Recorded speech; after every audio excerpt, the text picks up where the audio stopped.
같이 기도함으로 새벽기도 시작하겠습니다. 하나님 아버지 감사합니다. 하나님의 말씀을 예레미야를 통하여 알아갈 때에 되돌아오기를 기대하시며 끝까지 말씀하고 또 말씀하시는 하나님의 열심을 만나게 됩니다. 우리가 싫어하는 사람을 만나 무슨 이야기를 한다면 한마디 하고 더 이상 하지 않을 것입니다. 저들은 들을 귀가 없다라고 말입니다. 그런데도 하나님은 말씀하시고 또 말씀하시고 여전히 안 듣고 있는 남유다의 모습을 우리는 보게 됩니다. 하나님, 우리가 그런 사람이 되지 않기 원합니다. 하나님의 말씀이 들려지는 삶이 되게 하여 주옵소서. 예수님의 이름 받들어 기도합니다. 아멘. 오늘 말씀 예레미야 34장 1절에서 7절까지의 말씀입니다. 예레미야 34장 1절에서 7절입니다. 바벨론의 느부갓네살 왕과 그의 모든 군대와 그의 통치하에 있는 땅의 모든 나라와 모든 백성이 예루살렘과 그 모든 성읍을 칠 때에 말씀이 여호와께로부터 예레미야에게 임하여 이르시되 이스라엘의 하나님 여호와께서 이와 같이 말씀하시니라. 너는 가서 유다의 시드기야 왕에게 아뢰어 이르기를 여호와의 말씀에 보라. 내가 이 성을 바벨론 왕의 손에 넘기리니 그가 이 성을 불사를 것이라. 네가 그의 손에서 벗어나지 못하고 반드시 사로잡혀 그의 손에 넘겨져서 네 눈은 바벨론 왕의 눈을 볼 것이며 그의 입은 내 입을 마주대하여 말할 것이요 너는 바벨론으로 가리라. 그러나 유다의 시드기야 왕이여 여호와의 말씀을 들으라. 여호와께서 내게 대하여 이와 같이 말씀하시니라. 네가 칼에 죽지 아니하고 평안히 죽을 것이며 사람이 너보다 먼저 있은 내 조상들 곧 선왕들에게 분향하던 것 같이 너에게 분향하며 너를 위하여 애통하기를 슬프다 주여하리니 이는 내가 말하였음이라. 여호와의 말씀이니라 하시니라. 선지자 예레미야가 이 모든 말씀을 예루살렘에서 유다의 시드기야 왕에게 아뢰니라. 그때 바벨론의 왕의 군대가 예루살렘과 유다의 남은 모든 성읍을 쳤으니 곧 라기스와 아세가라. 유다의 견고한 성읍 중에 이것들만 남았음이더라. 아멘. 34장부터는 새로운 분위기로 이어집니다. 포로에서 귀환시키실 것이다라는 약속과 소망보다는 이스라엘의 이 죄악에 대한 내용들, 그들의 멸망에 대한 내용들, 또 특히 시드기야 왕의 그 향후에 있어야 할 끔찍한 그 미래에 대한 말씀으로 차 있죠. 오늘 1절에 보면 이런 말씀이 나옵니다. 바벨론의 느부갓네살 왕과 그의 모든 군대와 그의 통치하에 있는 땅의 모든 나라와 모든 백성이 예루살렘과 그 모든 성읍을 칠 때에 말씀이 여호와께로부터 예레미야에게 임했다라고. 결국 시드기야 왕이 통치하고 있던 말기라는 것입니다. 바벨론과 바벨론을 섬기던 그 봉신 국가들, 그 휘하에 있던 국가들이 연합군을 짜서 남유다를 공략하는 거죠. 남유다에게는 도와줄 수 있는 주변에 어떠한 나라도 없습니다. 다 바벨론에게 복속된 나라들이 이제 남유다를 공략해 오는 것이죠. 그럴 때 시드기야 왕에게 하나님 분명하게 말씀하세요. 세 번역으로 2절에서 5절입니다. 나주 이스라엘의 하나님이 말한다. 너는 어서 유다 왕 시드기야에게 가서 나의 말을 전하여라. 나 주가 말한다.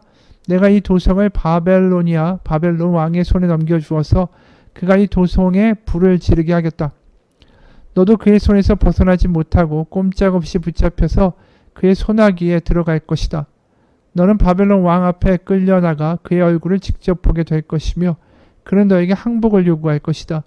너는 바벨론으로 끌려갈 것이다. 유다 왕 시드기야야, 나 주의 약속을 들어라. 내가 너에게 말한다. 시드기야야, 너는 칼에 찔려 죽지 않고 평안히 죽을 것이다. 그리고 사람들은 네 조상 곧 너보다 먼저 살았던 선왕들의 죽음을 슬퍼하며 향불을 피웠던 것처럼 너의 죽음도 슬퍼하며 향불을 피우며 슬픕니다 임금님 하면서 너를 애도하며 조가를 부를 것이다. 이것은 내가 친히 약속하는 말이다. 나 추가하는 말이다. 바로 시드기야에게 닥쳐올 얼마 남지 않은 미래의 모습을 생생하게 말씀해 주시죠. 그리고 그 말씀처럼 나중에 시드기야가 죽지는 않습니다. 하지만 칼에 찔려 죽지 않는 대신에 눈이 뽑히고 결박돼서 처참하게 바벨론으로 끌려가게 되죠. 그리고 그곳 감옥에서 풀려나지도 못한 채 사망하게 됩니다. 이런 비참한 죽음에 대해 사람들이 그를 향해 조가를 부를 것이다. 이 이야기를 예레미야가 말하는 거죠.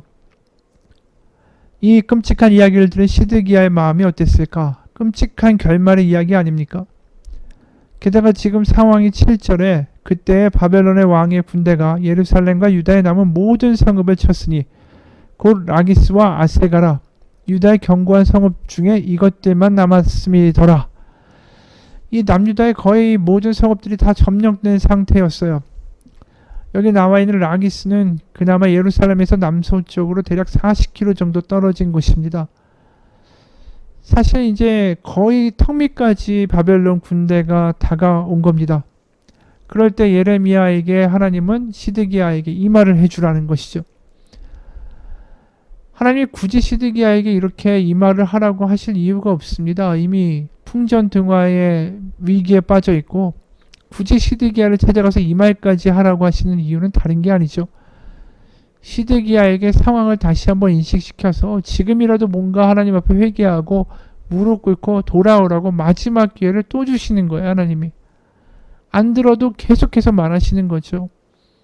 이 정도로 말 안 들으면 애초에 이제 더 이상 말 안 해. 저 사람과 저 시드기야하고는 내가 더 이상 상종하지 않으리라. 이게 아니에요. 악한 왕인데도 하나님이 계속해서 끝까지 말씀하고 계시다라는 거죠. 어떻게 보면 하나님이 이렇게까지 하셔야 되는가라는 생각이 들 정도예요. 그럼 시드기야는 이렇게까지 끈질기게 말씀하신 하나님, 그리고 예레미야를 통해서 여러 가지 예언을 통해 이미 모든 것을 어느 정도 보여주신 하나님의 이야기를 듣고 내가 하나님 앞에 회개하고 엎어져야겠다, 살려달라고 해야 되겠다 이렇게 하든지 아니면 여전히 또 안 들을지 선택해야만 했죠. 하나님은 그럼에도 불구하고 또 말씀하고 계시는 거예요. 선택권을 주시는 거죠. 돌아오라고. 그런데 시드기야가 결국 어떻게 행동했는지는 그 이하를 보게 되면 알게 됩니다.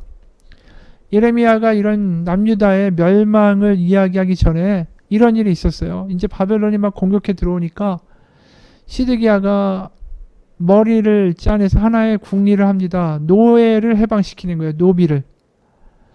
왜냐하면 노비를 해방시켜서 자유인으로 만들게 되면 어떤 일이 벌어집니까? 군대에 징집할 수가 있어요. 바벨론이 점점 다가오니까 노비를 해방시켜서 군대에다가 오게 하고 동시에 이제 바벨론이 쳐들어오니까 경제적인 상황이 되게 어렵죠. 그러니까 주인들이 종들을 먹여야 되는데 먹일 수 있는 식량도 없으니까 자유인이 되게 되면 책임 안 져도 되니까 어떻게 보면 이 노예들을 종들을 이 전쟁의 방패막이로 쓰고 식량의 부담도 없애겠다.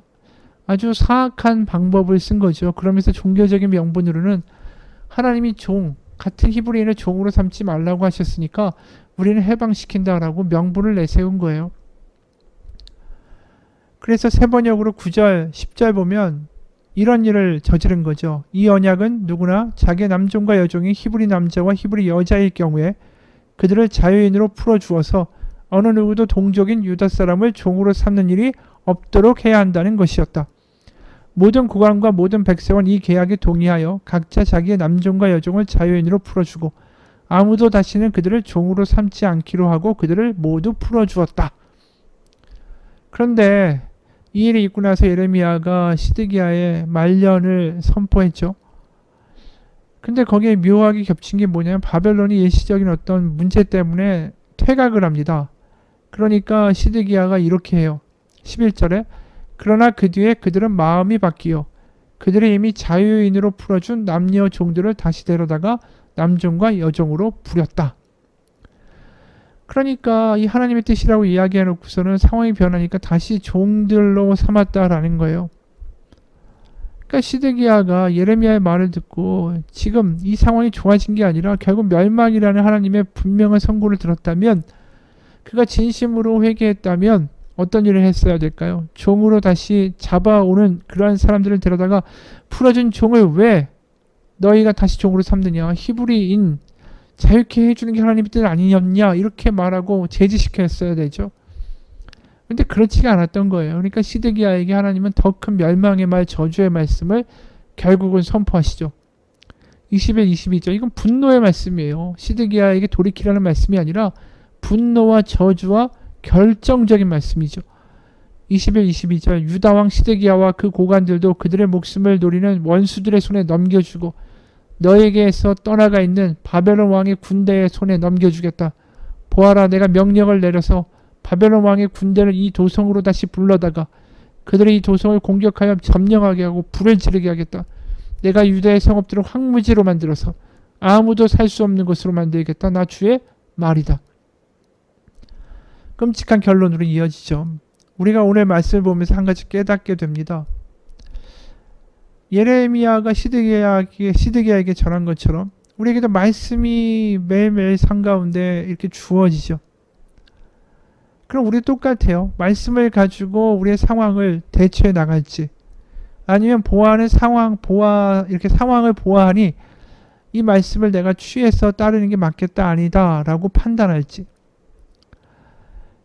이 이야기는 뭐냐면, 말씀이 우리 가운데 있게 되면 이 말씀을 가지고 상황을 해석하게 되는데, 말씀이 우리 가운데 이게 확 들어오지 않으면 상황을 가지고 말씀을 해석한다라는 거죠.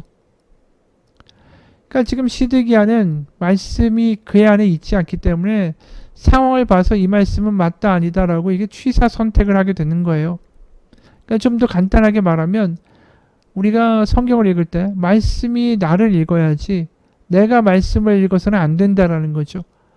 내가 주체가 돼서 이 말씀은 받아들여, 이 말씀은 나에게 해당되는 거야, 이 말씀은 나에게 해당 안 되는 거야, 내가 주체가 돼서 판단하는 게 아니라 말씀이 나한테 아멘으로 받아들여져서 그 말씀이 나를 장악해서 그 말씀을 가지고 상황을 판단하고 생각하게 되는 이 역으로 말씀이 우리 가운데 작동해야 된다라는 거예요. 내가 주체가 아니라, 내가 주체로 말씀을 취사 선택하는 게 아니라 말씀은 항상 아멘으로 받아들이며 그 말씀을 가지고 상황을 해석하는 것이 올바른 길이다라는 거죠. 그래야 하나님이 나에게 말씀하셨을 때에 변화될 수 있죠. 내가 주체가 돼서 저 말씀은 저 집사에게 하는 말이지 나한테 하는 말이 아니야, 이런 하나님이 아무리 말씀하셔도 나는 듣지 않을 거거든요. 그러니까 어떤 말씀인지 상관없이 그것을 아멘하고 그 말씀으로 나의 삶을, 나의 상황을 보게 될 때 변화가 일어나고 회개가 된다라는 거예요.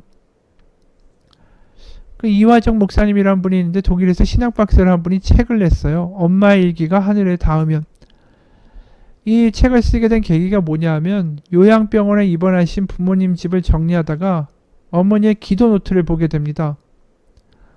어머니 오순심 권사가 30년 동안 38권 노트에다가 기도 일기를 썼어요. 부모님이 남의 집 염전에서 정말 노예처럼, 짐승처럼 일했지만 평생 가난을 벗어나지는 못했습니다. 하지만 이 가혹하고 인생이 너무 힘들었지만 항상 이 어머니는 모든 일을 하나님의 말씀 안에서 해석했다라는 거예요. 교통사고로 장애 판정을 받았을 때, 사기를 당해서 큰 빚을 졌을 때도 변함이 없었어요. 그러니까 신학자인 이 아들이 엄마의 이 일기를 보면서 감동을 받은 거죠. 그 내용이 일부분이에요.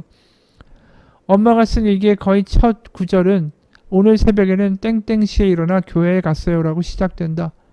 교통사고를 당하고 교인들이 다리 아픈 엄마를 위해 차량 운행을 해줬는데 혹시 차가 오지 않는 날에도 엄마는 지팡이를 짚고 교회에 다녀왔다. 다른 이유는 없었다. 가혹한 엄마의 삶에 하나님을 만나는 시간이 유일한 빛이고 희망이었고 위로였기 때문이었다. 그런 엄마에게 하나님은 음성을 들려주셨고 환상을 보여주시며 함께 하신다고 말씀해 주셨다. 우리 부모님들은 이렇게 순수하고 순결하게 신앙을 지켜왔다. 어쩌면 우리는 이 같은 신앙의 순수함을 잃어버려서 우리에게 주시는 기도의 응답도 사라진 것은 아닌가 하는 생각마저 들었다. 이 목사님의 이야기가 뭐예요? 하나님의 말씀을 순수하게 받아들이니까 그 말씀을 가지고 내 삶을 보니까 내 삶이 달라 보이고 하나님이 함께 하신다는 게 느껴지는 거 아닙니까?